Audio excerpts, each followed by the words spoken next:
Fala galera, vamos lá.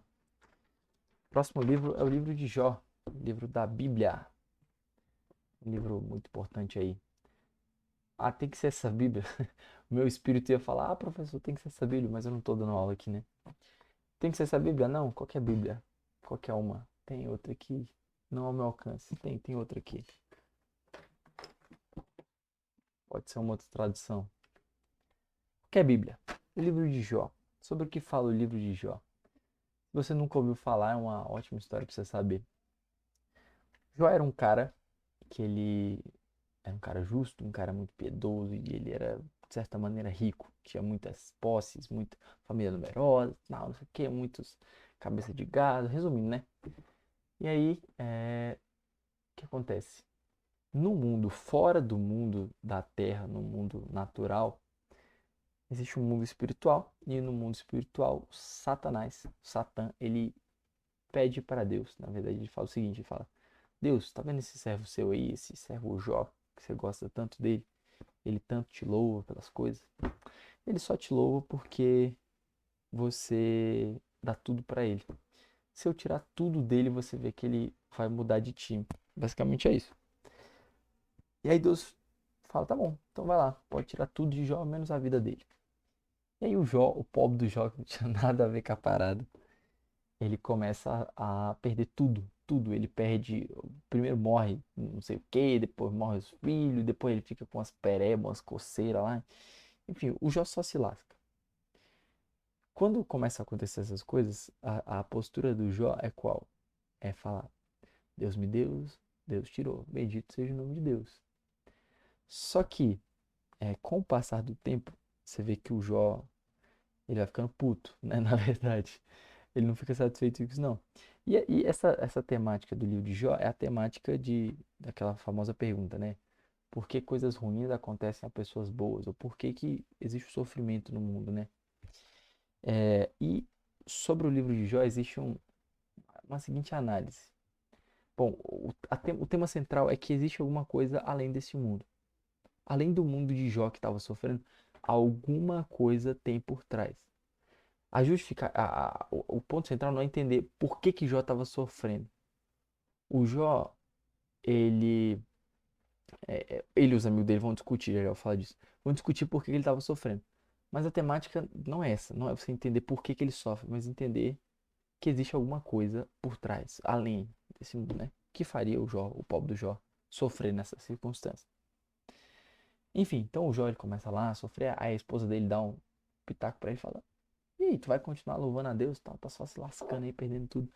Aí ele fala: Pô, de rocha, verdade. E aí é o momento onde ele começa a ficar bravo, bravo com Deus. Quando eu li esse livro, assim, primeiro que esse livro, eu já vou dizer que a minha experiência não foi boa lendo. Porque é difícil ler. É um texto que ele é escrito em prosa, depois em poesia, depois em prosa de novo. Então, só que na Bíblia, não sei, ele faz um outro jeito. Mas não é muito fácil de você ler. Você fica meio, cara, eu tô entendendo, será que tá nessa circunstância aqui e tal. Beleza, mas o pobre do Jó começa a reclamar com Deus. E eu, como leitor, me compadeci. Falei, o Jó tem razão, mano. Pô, o cara aí, velho, todo se lascando e tal, não tem nada a ver com isso. Quando na verdade, aí beleza, calma, aí o Jó tá lá reclamando, aí vem os amigos de Jó pra, teoricamente, consolarem ele, né? Os amigos, aqueles que dão esperança, aqueles que confortam o pobre do Jó que tá cheio de pereba lá e tal, cheio de doença, só quer morrer. Ele fala, como é que é? Maldito seja o dia em que eu vi a luz do sol, um negócio assim, que eu fui concebido, sei lá. Então o pobre do Jó tá sofrendo. Os amigos, os amigos otários do Jó fazem o quê? Em vez de consolar o Jó, eles falam pra ele o seguinte, olha, vamos entender por que que você tá sofrendo. E o Jó era um cara justo, ele sabia disso. E aí os amigos dele falam, não, mas você não é um cara justo, você fez isso.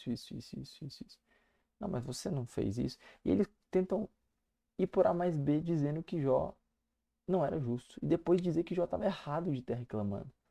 Porque na cabeça dele só fazia sentido o Jó ser ruim. E aí, nessa época, assim, uma outra curiosidade, ninguém sabe quem escreveu o livro de Jó. Mas existia uma certa ideia de que Deus ele amava quem era bom e odiava quem era ruim. Então o Jó tava no time dos ruins, porque o Jó... E o Jó, ele fica muito bravo com isso, né? E aí, aproveitando para falar disso, a postura de Jó, voltando pro que eu tinha falado, né? Eu gostei, eu falei, cara, o Jó tem razão. O Jó tem razão de estar reclamando. O Jó, tem um momento que ele passa do ponto mesmo. Só que existe uma certa ira, uma certa raiva de que ela é boa, que é quando é uma raiva de um inocente. Quando o inocente reivindica e reclama as coisas que ele fez, isso é ótimo, isso é bacana, né?